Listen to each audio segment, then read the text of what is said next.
All right, guys, starting off here on number 1. So for this one, we're going to do our permutation. A couple ways you can do this. You can do it in the calculator as 8p2.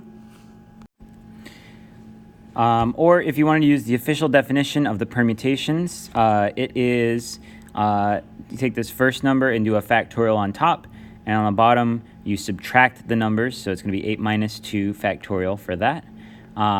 And so it's going to be 8 factorial over 6 factorial, and then kind of the trick for that is to take the top one and multiply it down until you get to the bottom one and just write it as 6 factorial. Technically, we're supposed to keep going all the way down to 1, but if I stop it there, then I can just cancel these out.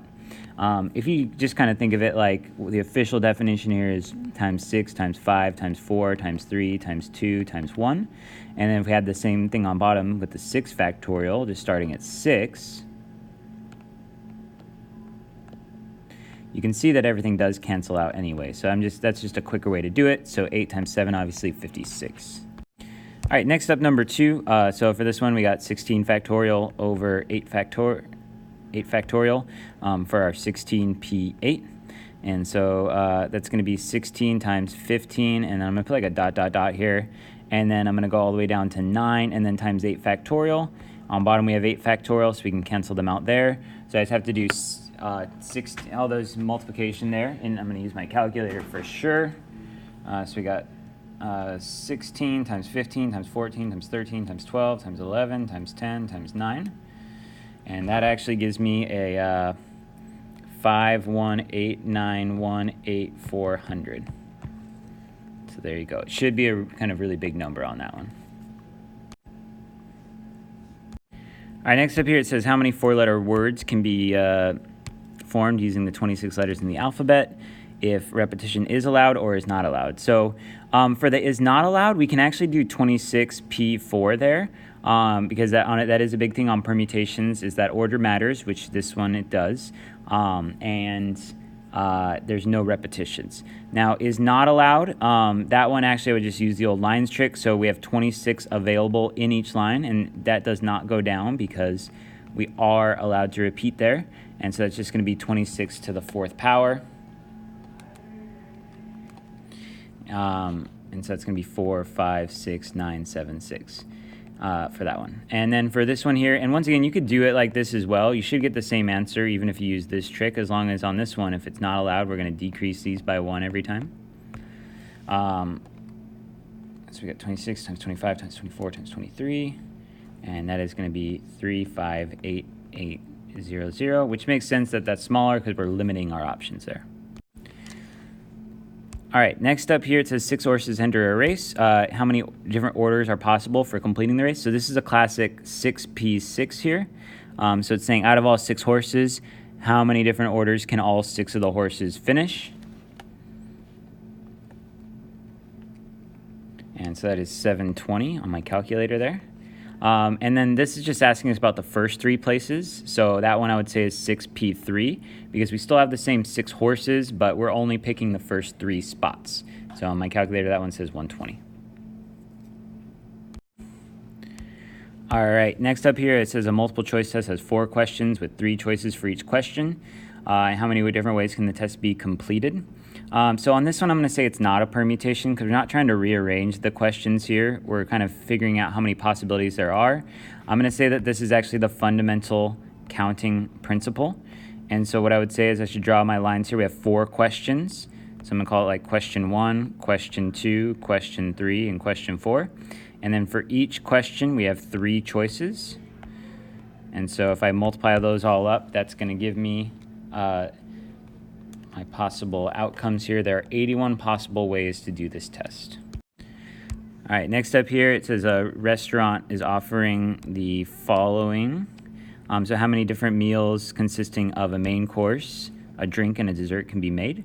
So I would say this is, again, the fundamental counting principle. So I'm just going to make a line for my main course, my drink, and my dessert. So for the main course, I have 5 options. So the drinks, I have 6. And the dessert, I have 6 as well. So if I multiply those all together, that's going to give me 180, all the possible ones. I think if I was choosing this, what would I pick? Oh, I got to go with the lasagna, and I like a good ginger ale there. And then, that's I'll always go ice cream, never mind. If the blueberry pie had ice cream with it, that's what I would pick. All right, not that that's relevant. All right, next up here, it says a coin is flipped 5 times, resulting sequence of heads and tails is recorded. How many sequences are possible? So this is, again, going to be fundamental counting principle. So each flip, I can say flip 1, flip 2, and then etc. And so each time I have 2 options. And so if we multiply that all up, it's going to give me my total amount of possibilities for this, which is 32. All right, next up here, it says we're rolling 2 dice, and how many different outcomes are possible. So for the first dice, for the red dice, I should say there's 6 possibilities, and then for the white dice, there are 6 possibilities. So in total, there would be 36 possible outcomes. All right, and then next up, it says standard automobile license plates have a non-digit 0, 3 letters, and 3 digits. And it doesn't say anything about repetition here, so I'm going to assume repetition is allowed. That's partially because I kind of have seen a license plate where we have repetition. So I'm just going to do the fundamental counting principle here. I don't think this is a permutation, once again, because repetition is allowed. So the first one, it's a non-zero digit, so I'm going to say there's only 9 possibilities there. Then it's 3 letters, so I'm going to say 26, 26, 26 there, since repetition is going to be allowed. And then 3 digits. Now these ones could be any digits, so that's going to be up to 10. So let's multiply all these together. 26 to the 3rd power times 9 times 10 to the 3rd power. And I get 158, 184, 000. All right, next up here, it says a combination lock has 60 different positions. To open the lock, the dial is turned, and then another number, and then a 3rd number. It says successive numbers cannot be repeated. And so what that means is this is actually not a permutation, because you can repeat. If we kind of think of this as the 3 numbers, these can be the same. They just can't repeat with the number in the middle. So it's not a true permutation here. It really kind of is very similar to a permutation, but in a permutation, no repetitions are allowed. This one we kind of have some repetitions allowed. So I'm just going to do this kind of the fundamental counting principle way. So I know I have 60 options for the first number. The second number only has 59 options, because it's not allowed to repeat with the first number.